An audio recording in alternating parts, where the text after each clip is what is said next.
దేవునికి స్తోత్రం, దేవునికి మహిమ, దేవునికి ఘనత, ప్రభావాలు సమస్త మానవులు చెల్లించాలి. ఎందుకంటే సృష్టించిన సృష్టికర్త కనుక ఆయననే పోగడాలి. సమస్త మానవులు, బంధుమిత్రులు, ఏ మానవునికి తల వంచడానికి వీలు లేదు. యేసుక్రీస్తు ప్రభువుకే తల వంచాలి. ఆయనకే మహిమ ఘనత రావాలి. కానీ దేవునికి మహిమ కలుగును గాక. సమస్త మానవులకు ఊపిరి దయచేయు దేవుడు. సమస్త మానవులకు ఊపిరి దయచేయు దేవుడు. యేసుక్రీస్తు ప్రభు 8వ అధ్యాయము ఏమని మాట్లాడుతాడో విందాము. 8వ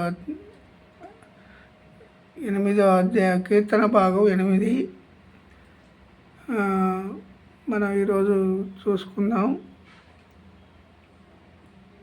4వ వచనం నుండి, నీవు మనిషిని జ్ఞాపకము చేసుకున్నటకు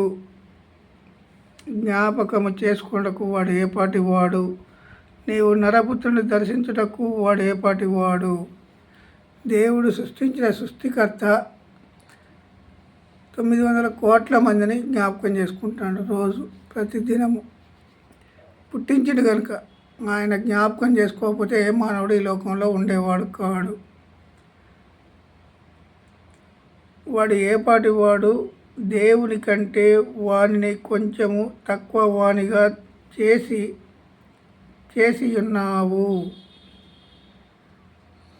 దేవుని కంటే నీవు నరపుత్రుని దర్శించుటకు వాడు ఏపాటి వాడు, నీవు మనిషిని జ్ఞాపకము చేసుకున్నటకు వాడు ఏపాటి వాడు, నీవు నరపుత్రుని దర్శించుటకు వాడు ఏపాటి వాడు.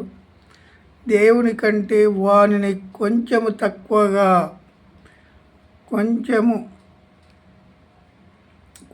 తక్కువ వానిగా చేసి ఉన్నావు. మహిమ ప్రభావములతో వానికి కిరీటము ధరింపజేసి ఉన్నావు. మరి జీవ కిరీటం ధరింపజేసి ఉన్నాడట ఎవలకు? మానవునికి. కానీ మానవుడు ఇప్పటికీ నాటి నుండి నేటి వరకు దేవుడు చేసే కార్యాలు అర్థం చేసుకోలేకపోతున్నాడు. నాటి నుండి నేటి వరకు అర్థం చేసుకోలేకపోతున్నాడు. ఎందుకంటే దేవుడు చేసే కార్యాలు మానవుని కంటికి కనబడవు, చెవులకు వినబడవు. అయితే కొంచెం తక్కువ వానిగా చేసిందట దేవుని కంటే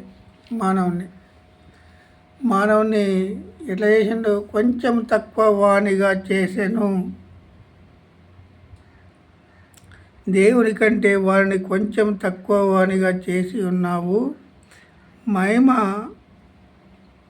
ప్రభావములతో వానికి కిరీటము ధరింపజేసి ఉన్నావు. మహిమ కిరీటము ధరింపజేసి ఉన్నాడు దేవుడు మన అందరికీ, జీవ కిరీటం. కానీ మనమే గుర్తు చేసుకోలేకపోతాం. జీవ కిరీటం అంటే ఈ లోక సంబంధంగా శరీరపరంగా జీవింపజేసే కిరీటం కాదు, అది ఆత్మ సంబంధంగా జీవ కిరీటం పెడతాడు మనకు. ఏది దేవునికి ఇష్టలుగా ఉంటే. దేవునికి ఇష్టలుగా లేకపోతే జీవ కిరీటం మనం పోగొట్టుకున్న వాళ్ళం అవుతాం. కిరీటము ధరింపజేసి ఉన్నావు అని ఉన్నది.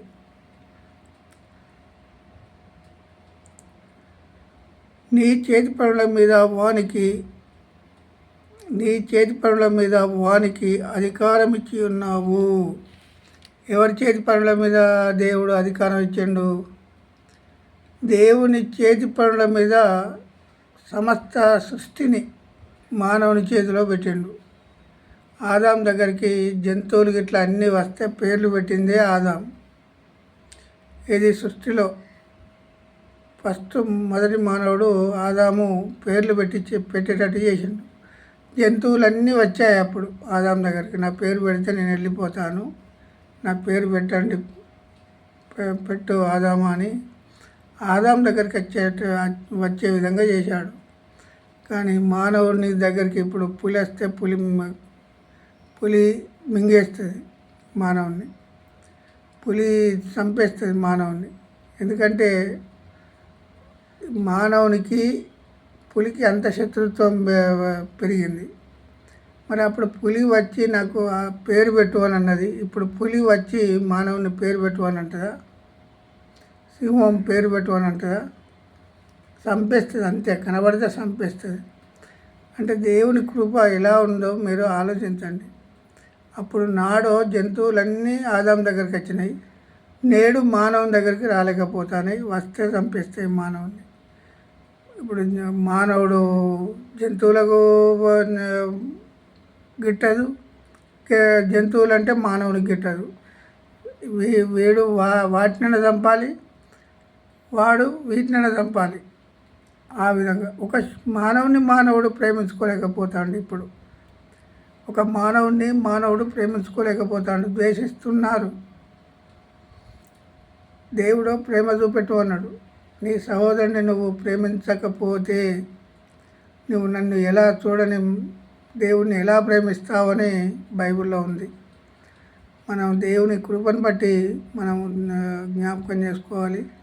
దేవుడే సమాధానకర్త, దేవుడే అన్నిటికీ యోగ్యుడు, దేవునికే మహిమ రావాలి, దేవునికే ఘనత రావాలి.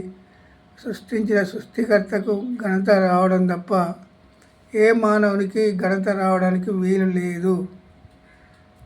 ఇప్పుడు మనం ఏం చేస్తాను?